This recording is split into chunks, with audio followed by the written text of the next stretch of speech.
This is the Mariners Postcast, your instant game reaction for the Seattle Mariners. Part of the Locked On Podcast Network, your team every day. Who are these Mariners? I don't know. Who are these Mariners? I don't know. What did we just watch in this past week? I don't know.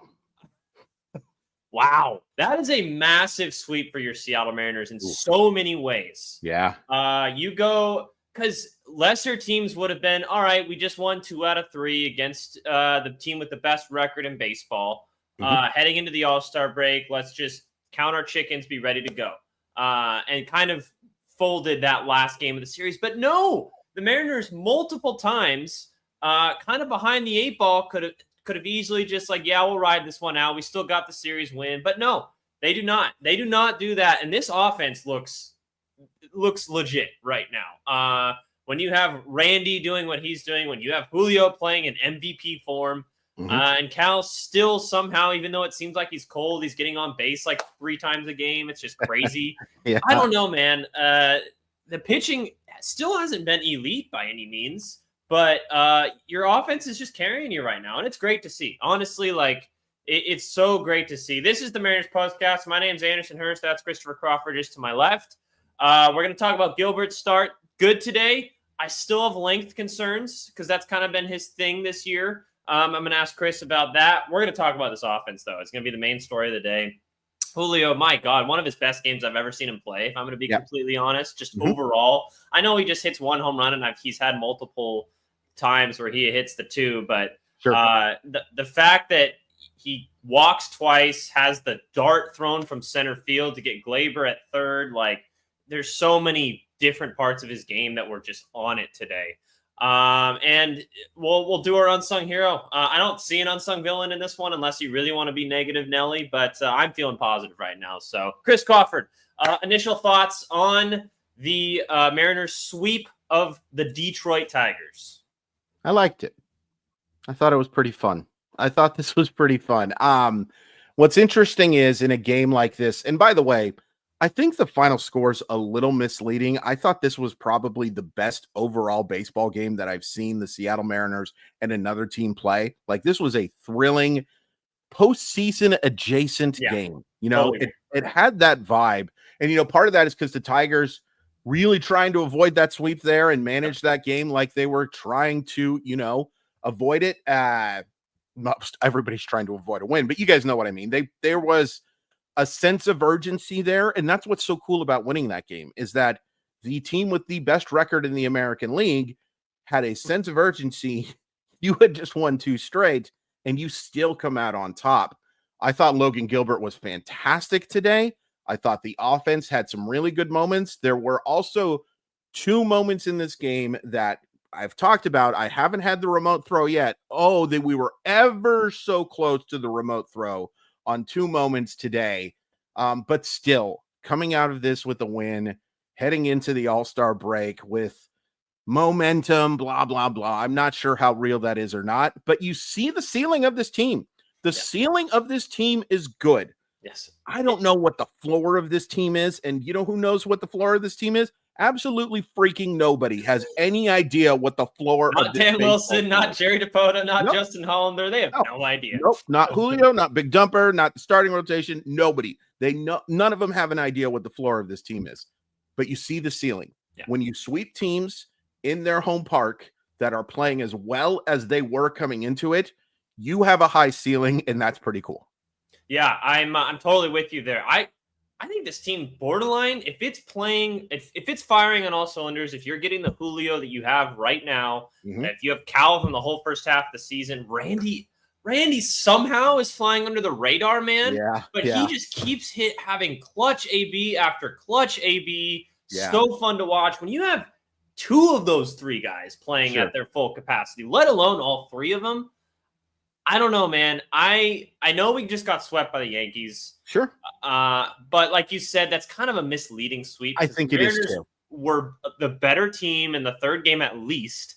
And for the large majority of it in the 1st game as well. Yeah. I don't know. And when this team's at their ceiling, I don't know if there's any team they can't beat. I really don't think so. I have so much confidence. And again, we talked about this with Julio yesterday, but this is why it's so frustrating when they go through those stretches where they don't look like this team, because it's like, guys, we see what you can do. Come on. Yeah. And I get it, 162 game season, blah, blah, blah. That's, consistency is what makes elite baseball players. But I don't know. The gap between the top end of the Mariners and the bottom end is larger than I think it has been, at least in the last 4 years. Yeah. And I'm glad you brought up Randy, because we always start with the start. Yeah. Let's start with the very start of this baseball game, because it started about as poorly as possible in one way, and it started out really well in another. Mariners load the bases, right? You get a hit from J.P. Crawford. Julio draws a terrific walk. Yeah, two of them today. Jumper draws a walk. And then Randy Arozarena has the worst at bat I've seen him have as a Seattle Mariner. He got absolutely worked. And then Luke Raley lines into a double play. Julio probably should have gotten back to second on that play. It was a pretty tough one. Close. I don't mind him taking a little bit of an extra lead there, because if that drops, it guarantees that second run. I don't mind some aggressiveness there. But then the first inning, right? So you get nothing out of that inning, and it's very frustrating that you have bases loaded, no out, and don't score. We'll talk about another situation where that happened as well. But then in the bottom of the first inning, Logan Gilbert strikes out, forget who was it, Colt Keith on one of the nastiest sliders I've seen him throw. And then Luke Raley, just talk about a bad inning to hit into a double play with the bases loaded, and then makes a horrific error. You see Logan Gilbert has the chance to play in the NBA someday with that leaping attempt to get up there. He got pretty high. He looked pretty good making that leap. But then that leads to 2 runs. And here's the thing about Gilbert. The whole reason he doesn't go deep in that game is because of that error. Yeah. He had to throw, I think, 33 pitches in the first period, in the first inning. And then from that point on, Logan Gilbert was sensational. He was the ace that you're looking to see. He gets 9 strikeouts, both runs unearned. I will also say they scored 2 on that play down the line, and Randy Arozarena's defense has been awesome, and we're going to talk a lot about good stuff from Randy Arozarena too. You got to get to that ball quicker. This is the one thing Randy Arozarena struggles with, is balls down the line there. If it's in the air, he's great at it. Stuff on the ground, it's not a lack of hustle. I just think sometimes the instincts don't kick in. And that should have been a 1-run play. Even with them running with 2 outs. But from that point on, I loved what I saw from Logan Gilbert. The swing and miss stuff was so good. 9 strikeouts and 5 1/3 innings of 2 unearned run baseball against this Detroit lineup is pretty dang good. I get the frustration with not going deeper. But the whole reason he doesn't go deep in go deep in the game against the Yankees is because of that build a roof. The reason he doesn't go deep in the game against the Tigers is because Luke Raley is a bad defensive first baseman. It's an issue. And you saw Donnie Barrels, make a nice little play in the first inning. Luke Raley's got to really hit. And I know he hit the 3-run homer yesterday, blah, blah, blah. I thought Logan Gilbert was fantastic. And I think the lack of getting through more innings here isn't really his fault. Yeah. Okay, that's fair. It just seems like we haven't seen the 7-inning of just dominant stuff from Logan, where he just goes up and down through the lineup, no one can touch him, sort of thing, which I get. You're not going to get that every single start, but I feel like we should have at least seen it once by now. But it's just when you have such high expectations for your starting pitching, you can have these little qualms of like, he looked good, of course, still should have been, love you to go 6 at least every single start. It's just the way it goes. But I think you're right that there's a reason why that hasn't happened. And it's, it's a first inning thing for whatever reason. It seems like with him a lot, but no, we just kind of started with the start. Let's get into the story of this game. It's the offense, the story of the series. Honestly, you mentioned this yesterday. Even the last series against the Yankees, this offense was still pretty dang good. Yeah. So for I don't have to count the runs, but they scored 35 runs, I think, in this 3-game stretch, which is insane. That is a crazy stat. Yeah. You get multiple hits from JP, from Julio, from Randy, and from Cole Young, by the way. Cole Young, another home run. That was awesome. Good to see right after Jorge Polanco comes in. Yeah. And you just get contributions from up and down the lineup. This seems like this is kind of the recipe for success for this offense. I get you're not going to score 35 runs in a 3-run stretch. Probably very much. But it's just the eye test. And again, I'm going to point it out, when Julio's playing like this, it makes such a big difference. Huge difference. So I have a hard out here for the MLB draft. So let's talk about game time, and then let's talk about the offense. All right. That sounds good. I should have given you a warning beforehand, by the way. No, That's all good. bad. I was vibing with the offensive talk, but let's do it. Yeah.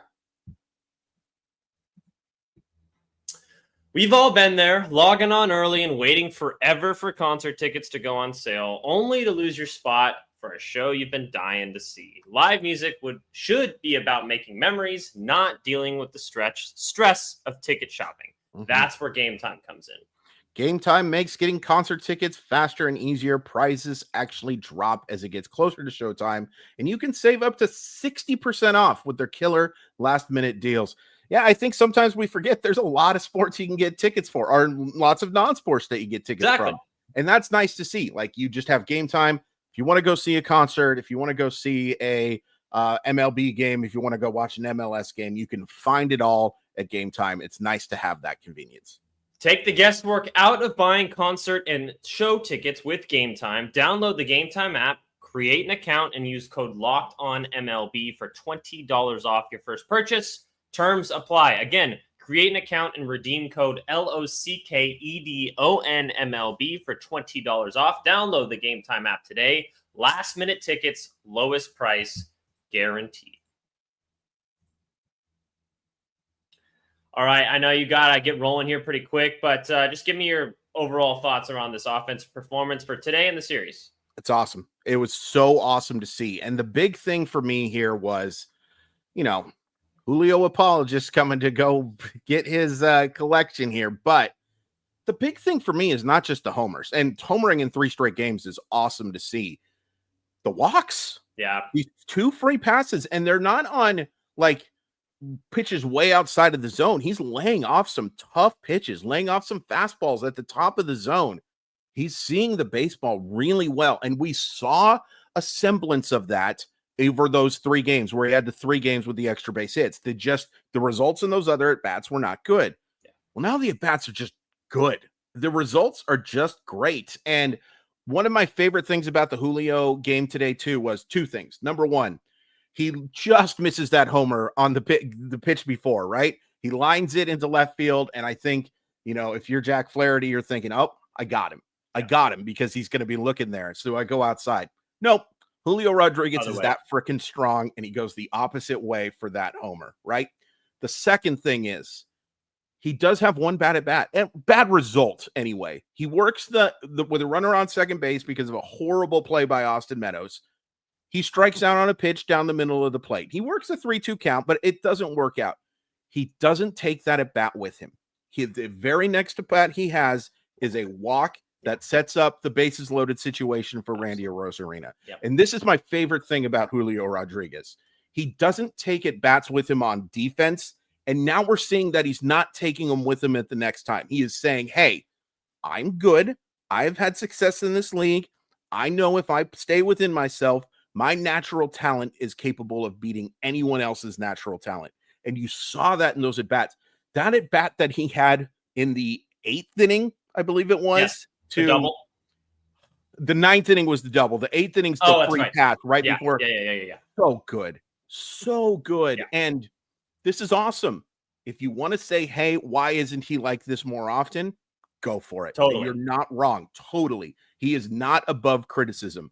But you cannot, and I know I brought this up yesterday, and I brought it up the day before, you simply cannot deny that he has the ability to be as good as any player in baseball. And real quick, let's talk about that throw to third base today. Yeah. Oh, my goodness gracious. Just an absolute seed. Something out of Star Wars. Yeah, it really was one of the better throws that I have seen him make. And he's made some good ones. He should have had a throw that kept the game going in New York as well, if not for a poor tag. But I just love what I'm seeing from Randy, but I love what I saw from a bunch of people.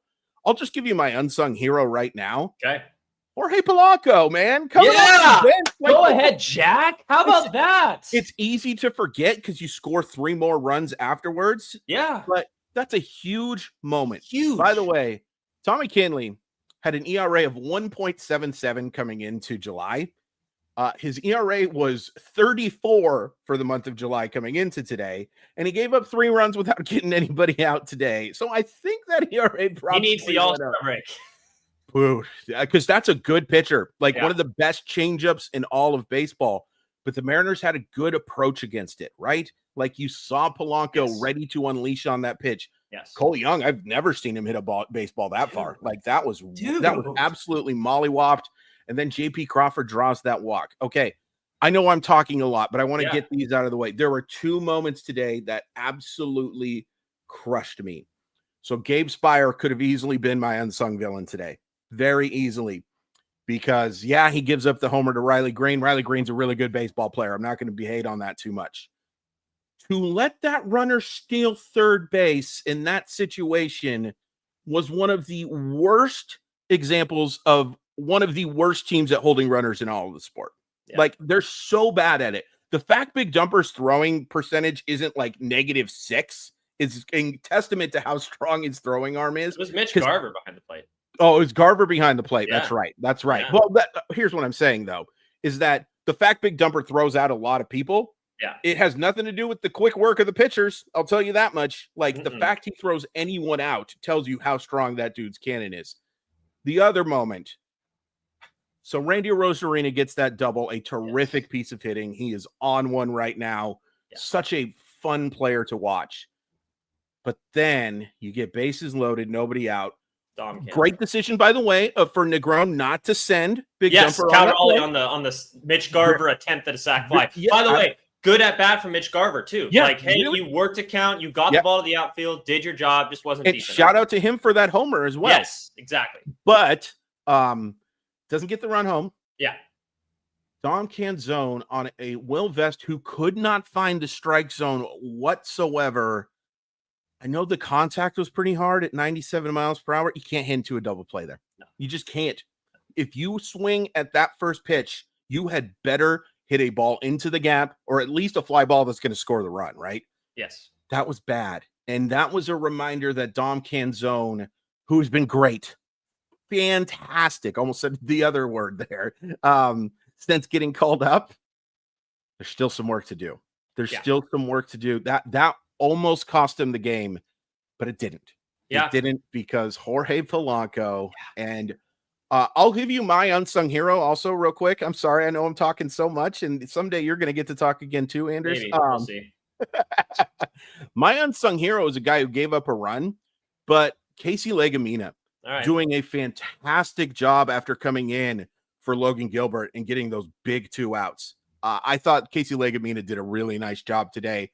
That run he gives up, terrific play by Ben Williamson to keep that from being a double, by the way. I thought Casey Legamina did a really nice job. Okay, you talk now.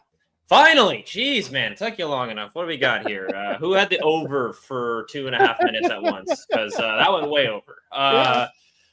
So much to react to. Number one, I want to go all the way back to the start of what you were talking about with Julio and the walks being the most important thing, because I've said this multiple times. And then some players you can kind of like, they just walk more. It's just who they are. And this is even when Julio was playing well in his first and second year, that was something I wanted more from him. I wanted him to develop a little bit of patience, not be just either get the ball and play or strike out, right? There has to be some sort of waiting for the pitch to come to you a little bit. Sure. And I just think because he's walking now, and it's not like, oh, I'm fouling off anything that's in the plate, and then I'm, taking anything that's borderline, like hoping for a walk, so to speak. It's anything that's coming over the plate, I'm crushing, and anything that's off the plate, I'm letting go. It's a process thing, and I think those two things, him being hot and him walking a lot, are connected, to be completely honest, because of what he's doing. Sure. And that's where the results come, because your process is so good. I'm Right. not some hitting expert, but I always connect when a player is walking a lot. Usually their results when the ball is in play is better as well. So that's just such a positive development for me, especially him, who's someone who tends to be a little bit more aggressive. Mhm. When he is in that mode of, all right, I'm good. I'm confident in what I'm seeing in the strike zone. You could tell both walks today on ball 4. He was already halfway up the first baseline when the ball, before the ump even made the call, because he knew it was a ball. But then he's crushing any mistake pitches as well. So that's the perfect combination of, you can be aggressive, but that you can't be overly aggressive. So that's what I love to see from Julio. It's assertive. It's assertive, right? Yes. And you give pitchers a reason to throw you quality strikes. Like if you're laying off those pitches, and it's huge for Big Dumper. Like he's going to get it more of a chance to bat with runners in scoring position, because when Julio gets on base, he's got a great chance to steal. It's just awesome to see this version. How long will we see this version? That's the question. And I totally understand those who are skeptical, right? Because there's been a lot of up and down offensively. Like he's got a 731 OPS this year. That's far from abhorrent, but it's not what we want. No. It is not the version of Julio Rodriguez that we want. But this is a reminder that when he's at his best, he's as good as anybody. Well, and he's a guy that, similar to fans, honestly, he rides the ups and downs. When he's playing well, the vibes are immaculate with him. He does everything better. He fields better. He hits better. Like when he's feeling himself, he just keeps getting better and better, which is why he goes on these just offensive explosions like he did in August of 2023 as well.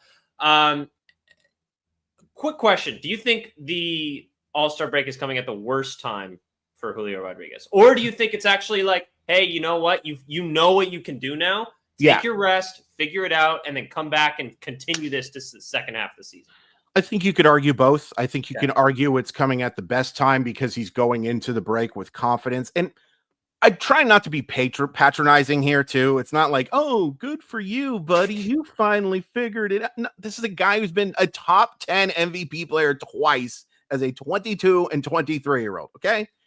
But at the same time, it is nice to have that version. It's coming at a great time for me because I don't have to think about anything but Julio's success right now. Right. Yeah, like, that's a good point. And that same thing for him probably too. He's like, that's the last thing he remembers. But the one thing I will say is, whether you believe in momentum or not, it would be nice to say, hey, let's take this series against Houston right now. Right. Like, let's go. Let's get this going.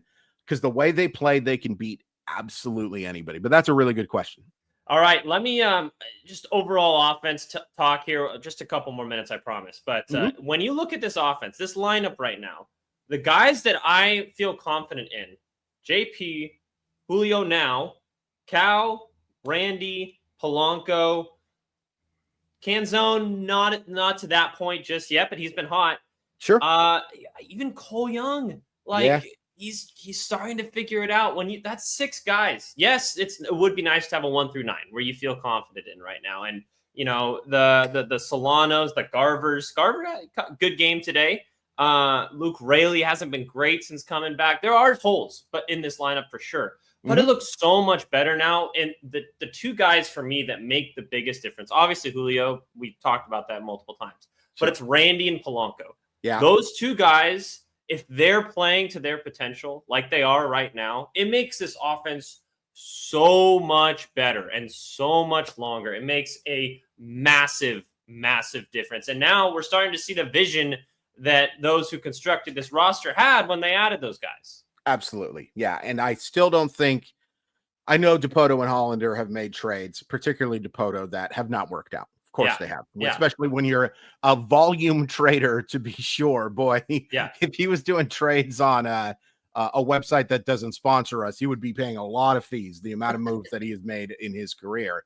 I don't think they get enough credit for how good the Randy Arozarena trade was, because look, I like Aiden Smith and I like Bryce Hopkins as well. Both guys that would be Brody Hopkins, that they'd both be guys that you'd love to have in your system right now. But not giving up top prospects for a player that you had for all of the run last year, all of this year, and then potentially all of next year too. To do that without moving any of your actual top prospects is a stroke of genius. It was a Fantastic trade. It was a good trade for the Rays too. Randy Arozarena, it was time to move on. It was time for them to move on. But that doesn't mean that Seattle didn't benefit greatly from this trade. And he's been so fun to watch on top of the results. He's just a fun player to watch. And then you look at Polanco, man, and I know the highs are high and the lows are low. Really low. And, you have to take into account the fact that I will be shocked if he doesn't have another injured list stint before the end of the year, because that's just the way he is, unfortunately. And that's not a criticism of Polanco's mental state or anything like that. Some players get injured more often. 100%. But when those guys are going and you have that legitimate top five that competes with a lot of MLB rosters, and then you add in the starting rotation, and then you add in, by the way, Matt Brash and Andres Munoz today. Fantastic. Dude. I guess a really good lineup. Really good lineup. There's reasons for optimism, and it's why I think this is the most important, and we say it every year, but in particular this year, the most important trade deadline in Seattle Mariner history. Yes. Because you have to increase that floor. Yeah. You see the ceiling. Now you have to support that ceiling, right? You need something to increase that floor. You probably need a couple of things to increase that floor. Yeah. By the way, I had Keith Law on with me on Friday, and he mentioned Cole Young as a potential trade candidate. How would you feel about trading a Cole Young? I mean, it obviously depends on what you're getting back. Right. But, you better get something really good, man. Yeah. Like you need someone who's a starter now. Oh, yeah. 100%. Yeah. You're not moving him for a potential fringe thing, right? No, like, I think absolutely not. He would be like the type of guy. So I know this is tying Colby's territory. The Mariners have been connected to Jarren Duran. That would be the type of player I'd consider Cole Young in a trade for, right? Like that type of the guy who has put together an 8.5 win season and is pretty darn good in a down year this year. Yeah. That's the type of guy. Yeah. But you're not moving him for an Eugenio Suarez. You're not moving him for a Ryan O'Hearn. You're not moving him for a Ryan McMahon or someone along those lines. No, because I think he's your second baseman of the future. Like, honestly, he really is. Yeah. The only reason why I think it would be, again, I'm doing a lot of quotation marks today. The only reason why I think it would be okay is just because of the depth that you have in the farm system there. Yeah. But you have Arroyo and Emerson. You better be sure that Michael Arroyo could be your starting second baseman. You better be like really convinced of that, right? Yeah. Because Cole Young has shown you that there is a very high floor here. Very high floor. Like this version of Cole Young is workable. Absolutely. This version right now is workable. And I'm gonna piggyback off that. Quick question. First, second, third, right field. Rank those. Obviously, you want to get the best player you possibly can for this lineup. And those, I think, are the pretty much 4 holes that you're working with here.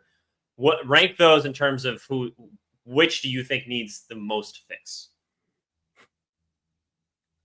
Probably first base. Yeah. So rank them, though. 1, 2, 3, 4. Okay. I'll go first base, third base, right field. But it all depends, right? Because Eugenio Suarez is the guy I want the most. So that kind of moves third base up, right? Yeah. Because the job Ben Williamson is doing right now works too, especially with the way these other guys are playing, right? Yes.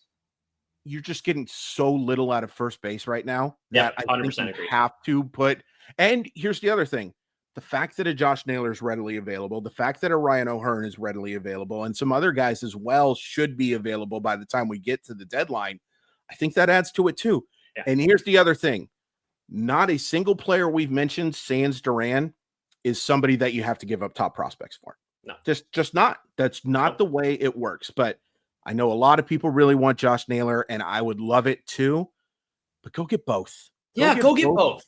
Go get both. And heck, maybe it costs Harry Ford. I'm good with that, to be honest. 100%. Yeah. I mean, Harry Ford is probably still the best prospect that you're going to move. By the way, Chelsea wins. This is a wonderful day for everyone involved. I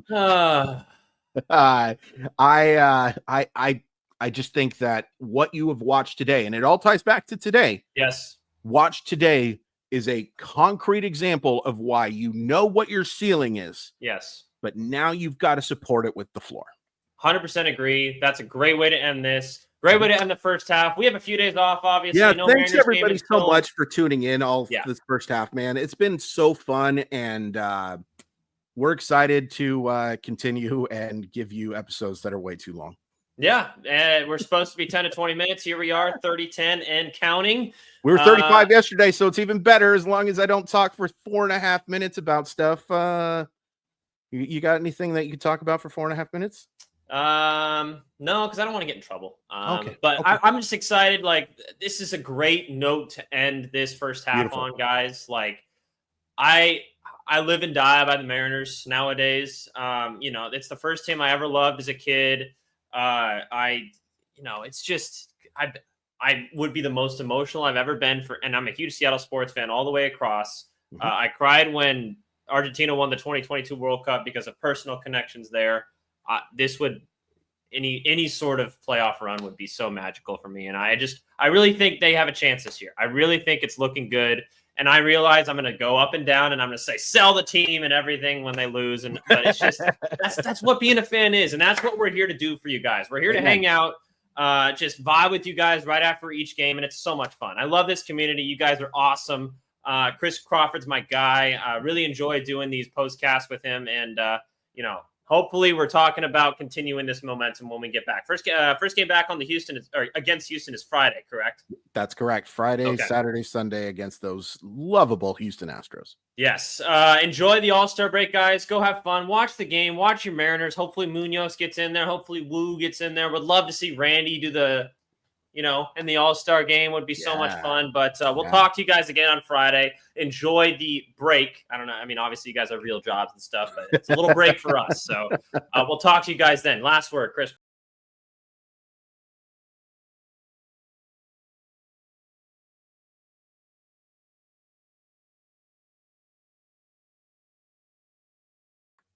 Go Mariners.